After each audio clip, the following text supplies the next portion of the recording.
everybody, I'm Bree the Plant Lady. And I'm Emily, her intern. And today we are going to do some really cool potting up of tomatoes. And I've done this years in the past where it's like basically the laziest possible way to grow tomatoes, but I promise you it's super successful. And we're gonna do a couple of, I think, really cool things. So we're going to be planting the tomatoes directly in bags of veggie mix from Soil Cube. So we're not even taking the soil out of the plastic bag. We're just gonna poke some holes in the bottom and we're gonna get the tomatoes planted, but then we're going to strategically plant nitrogen fixing legumes, specifically clover and peanuts. So stay tuned to watch our progress on how we do this like easiest solution ever. If you have trouble growing tomatoes, honestly, this is the only video that you really need to pay attention to. I say that with a lot of confidence because this is at least my third year in a row doing this, and it never ceases to amaze me how well the plants perform when they're just planted directly in a plastic bag of Soil Cube.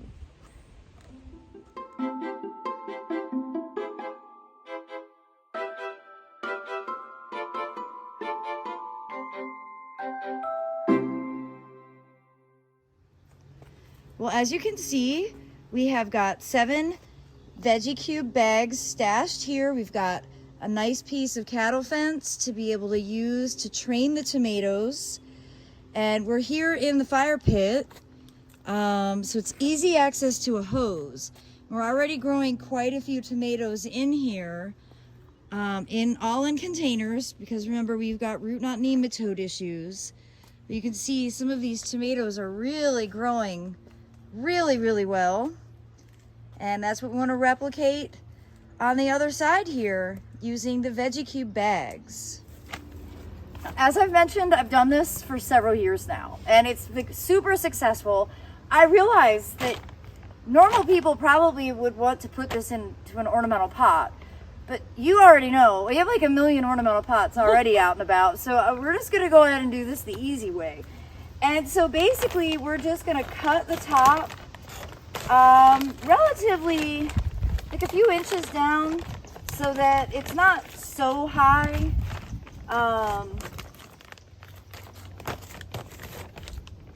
Basically like that.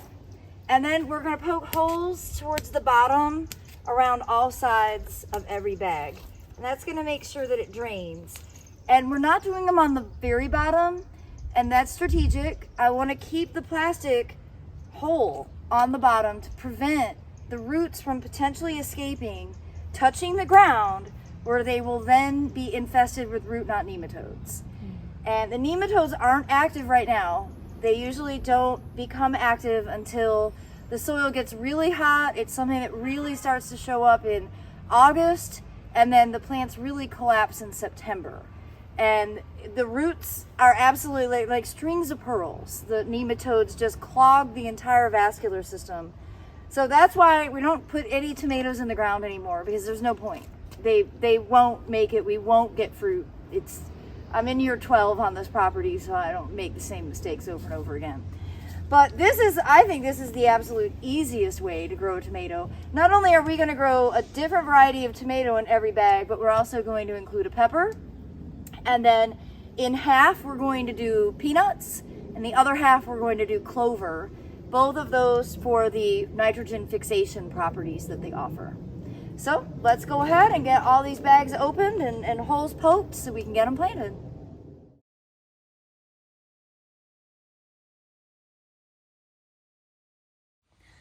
All right, so for an example, I bought this Sun Gold. It's one of my favorite varieties. I think everyone loves Sun Gold tomato.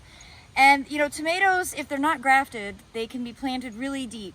So with my favorite tool of all time, the mattock, the hand mattock, I'm gonna dig as deep of a hole as I possibly can to get this Sun Gold put in as deep as possible.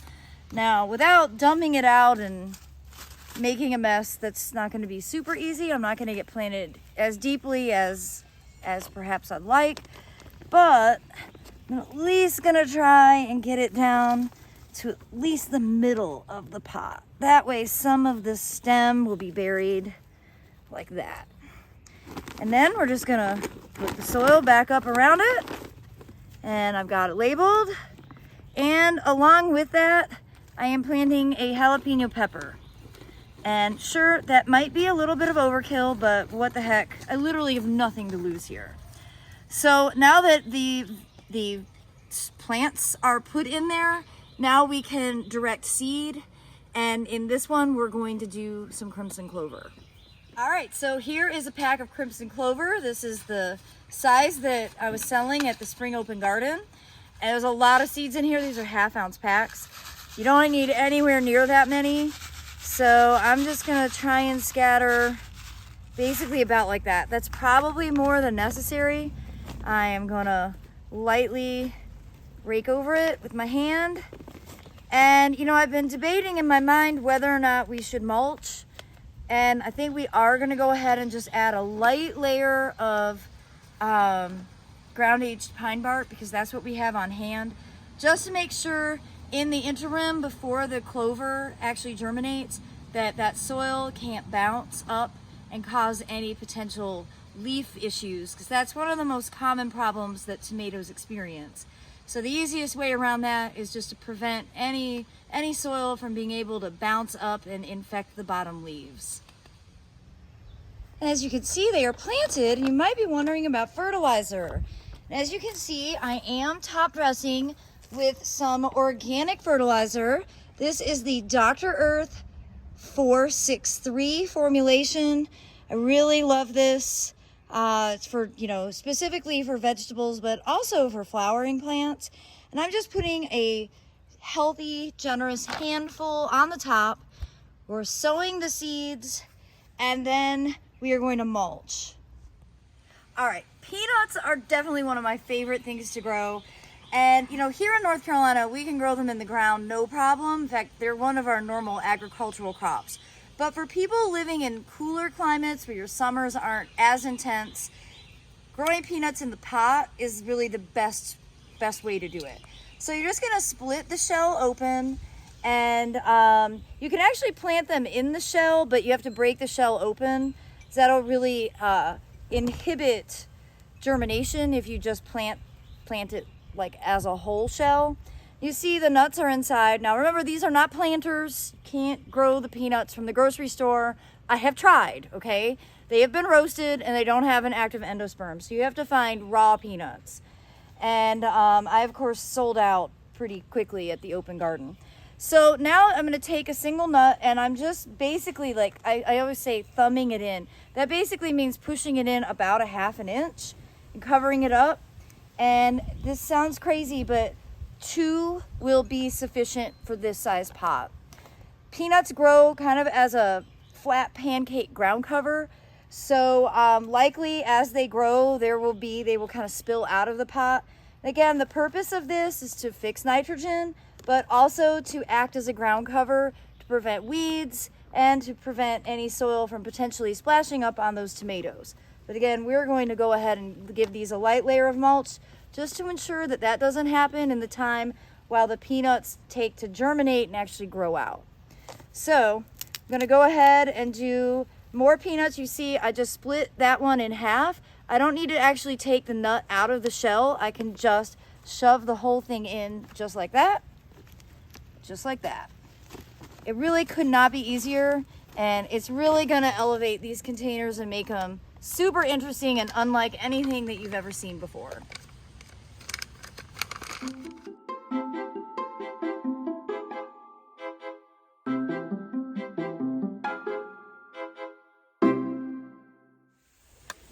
All right, the final step is just to get everything watered in, and I am really excited to share updates from this project. Since I've done this now at least 4 years, very successfully, might I add. I'm feeling very confident that all of these are gonna do super well.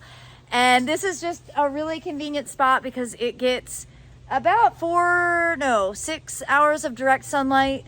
Again, easy access to a hose. We already have a ton of pots over here that are getting watered on a daily basis.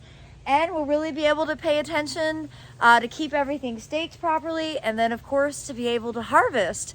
I can't wait till we harvest our very first tomatoes of the season. I always think that the first tomatoes and the last tomatoes are the most special. And well, you'll have to subscribe to be able to stay in the loop for regular updates. I hope you'll be inspired to get outside and plant some delicious foodscape containers of your own, whether you do them as simply as we did, growing right here in these veggie mix bags, or if you just take that soil out and put it in an ornamental pot. Either way, I think you're going to be guaranteed to have a successful and very fun summer ahead. Well, thanks so much for watching, everybody. Happy gardening.